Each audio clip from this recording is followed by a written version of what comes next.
Doctor Chennam Ramakota గారు, Shri Chaitanya constructions మాజీ MLA Nuzvid. అప్పట్లో ఒక పేరు ఉండేది, కుడాలో పనిచేయడం అంటే అదృష్టం, మొత్తం శివారు ప్రాంతాల భూములనే మన చేతులు ఉంటాయి, విపరీతంగా డబ్బులు వస్తాయి, సర్వేలు మార్చొచ్చు. అది వాస్తవం అంటారా? మెషిన్ చేసేదైతే మీరు ఒక డిజైన్ ఇస్తే యూ కాంట్ చేంజ్ ఇట్. ఇది మనుషులు కూడా వందల మంది ఇన్వాల్వ్ అయి ఉంటారు, ఒకరు కాదు. అందులో బంధుత్వమా లేకపోతే సో దీనికి హుడా పాత్ర ఉంది, హుడా ఇన్వాల్వ్మెంట్ ఉంది, అవినీతి ఉందంటే అది వాస్తవం కాదండి. సార్ ఫస్ట్ వెంచర్ ఎక్కడండి మీరు? గోపన్పల్లి అండి. వాళ్ళ విప్రో ఇవాళ అసలు అది న్యూ సిటీ. ఆ రోజుల్లో 800 రూపాయలు గజం అమ్ముడుపోయేది. మొదటగా మొదలుపెట్టిన వాళ్ళలో నేను ఒకటినండి. నేనే ఫస్ట్ కాంపౌండ్ వాళ్ళు కట్టితే ఒక ల్యాండ్ మార్క్ ఉంటుంది, ప్రొటెక్షన్ ఉంటుంది. పేపర్లు మీరు ఎంత భద్రంగా దాచుకుంటారో, డబ్బు నగలు ఎంత భద్రంగా దాచుకుంటారో, మీ భూమికి కూడా ఒక భద్రత ఏర్పాటు చేయాల్సిన అవసరం చాలా ఉంది.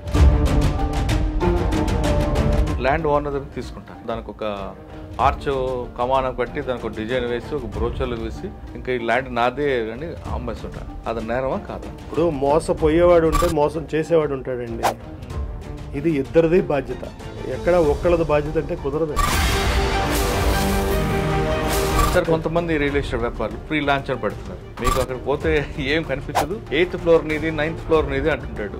అది కరెక్ట్ జెన్యూన్ అంటారా? జెన్యూన్ కాదు సార్, అక్కడ తప్పండి. అది కొనుక్కున్నవాడిది కూడా తప్పు అవుతుంది. కొనుక్కున్న వాడిదే తప్పు, మరి అమ్మేవాడిదే ఉందండి. మీరు రాజకీయంగా ఎందుకు వచ్చారు? వచ్చి నూజివీడులో ఎలా గెలిచారు, ఏం చేశారు మీరు? మీకు ఏ రంగంలో ఎంట్రీ దొరుకుతుంది, కానీ రాజకీయంలో వార్డు స్థాయి నుంచి పార్లమెంట్ స్థాయి దాకా ఎంట్రీ చాలా కష్టం. అప్పుడు చిరంజీవి గారు కొత్త పార్టీ పెడతారనే వార్త బయటకు చాలా సర్వీస్ చేశాం మా కాన్స్టిట్యున్సీలో. ఆ తర్వాత ఈ పాలిటిక్స్ లో ఈక్వేషన్స్ దానివల్ల చిరంజీవి గారు నా సీట్ ఇవ్వలేకపోయారు. ఏమన్నారు? చంద్రబాబు గారిని అడుగుదాము, తెలుగుదేశంలో నువ్వు ఓకే అంటే అన్నాను. సో అవకాశం ఇస్తే పోటీ చేద్దామంటే మా మిత్రులు వెళ్ళి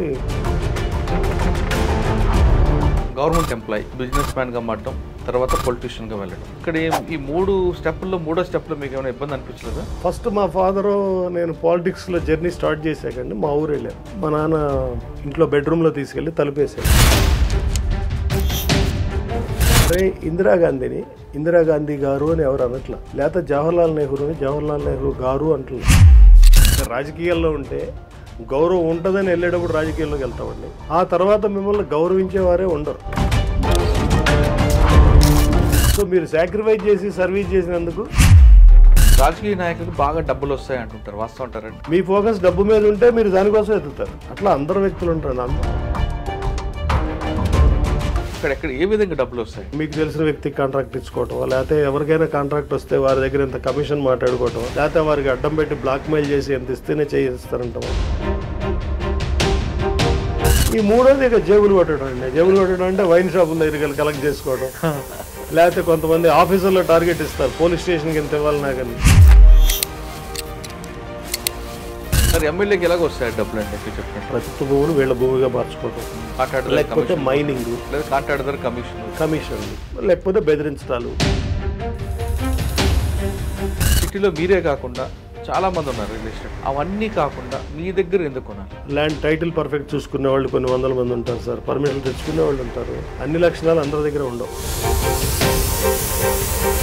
అంటే ప్రతి ప్లాట్ కూడా మీ ఇల్లు లాగానే కట్టుకొని వాళ్ళకి హ్యాండ్ ఓవర్ చేస్తారు? ఎస్, అట్లా ఏదున్నా మా పర్సనల్ ఎగ్జిక్యూషన్, దట్టు నా పర్సనల్ ఎగ్జిక్యూషన్లో నడుస్తుంది. అక్కడ ఏదైనా పొరపాటు జరిగితే నేను వేరే వాళ్ళు చేశారని చెప్పను సార్.